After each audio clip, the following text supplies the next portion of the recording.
एक समय था जब लोग भारत आते थे तो हमारी कल्चरल डाइवर्सिटी देखकर दंग रह जाते थे, हैरान हो जाते थे।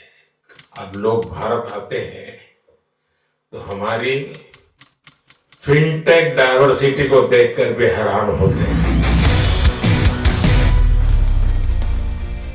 पिछले 10 साल में फिनटेक स्पेस में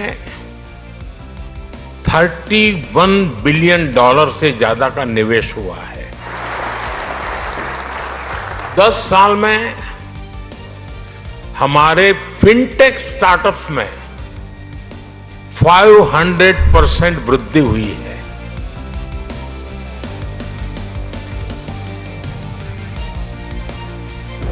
पूरी दुनिया में भारत का यूपीआई फिनटेक का बहुत बड़ा उदाहरण बन गया है।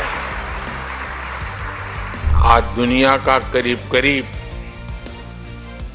आधा real time digital transaction Bharat में होता है।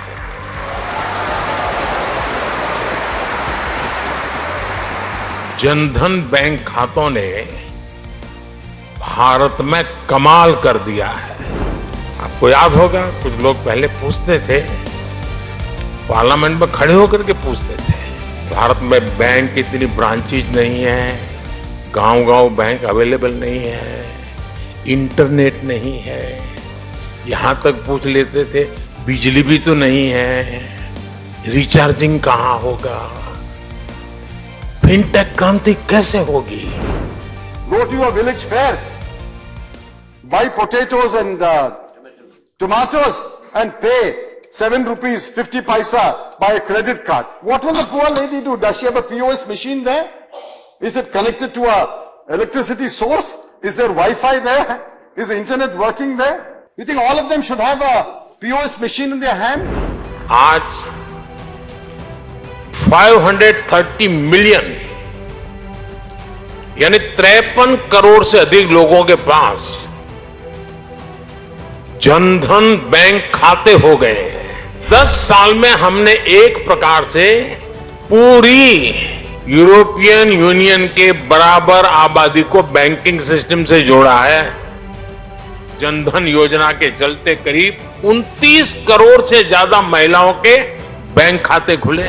The way the total Jan Dhan and mobile and digital network has grown in India, it is going to take the India to the global platform. Really happy to be a beneficiary of all the changes that government and the regulators are bringing in the last few years. We feel very thankful for him to talk about inclusion, upliftment, grassroots capacity building, women empowerment and the whole network of inclusion. Street vendors की एक पुरानी परंपरा है।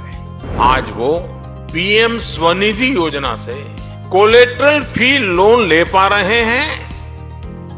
Digital transaction record के आधार पर उनको business बढ़ाने के लिए और लोन मिलता रहता है। माइक्रो फाइनेंस की सबसे बड़ी स्कीम मुद्रा लॉन्च की। इस स्कीम से अभी तक 27 ट्रिलियन रुपए से अधिक का क्रेडिट दिया जा चुका है।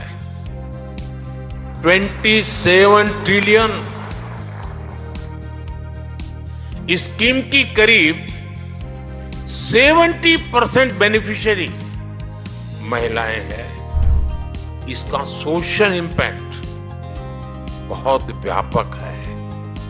इससे गांव और शहर की खाई को ब्रीच करने में मदद मिली है। He brought the whole concept of the fintech, social impact of fintech, keeping India ahead, innovation. He brought it so together. I mean, I have always been inspired by Prime Minister, but I think today was very special. This is such a huge encouragement that the fintech ecosystem can bring about so much change in the entire financial ecosystem. हम ऐसे product तैयार कर रहे हैं जो local है लेकिन उनकी एप्लीकेशन ग्लोबल है। Tagline that he gave for Indian companies to go global. He used the word build local but go global. I think that was an amazing one. Mr. Modi's words of India tantalizingly close to third and fourth macroeconomic positions in the world itself is a fact that India is soon going to be a celebrity status. The message from PM was to actually ensure that you use and build technologies which help the last mile, because that is how you will be able to actually grow the economy and unlock the potential which India has. We are celebrating fintechs and are all set to make India into a fintech nation. और मैं कहता हूँ, बड़े विश्वास से कहता हूँ, our best is yet to come.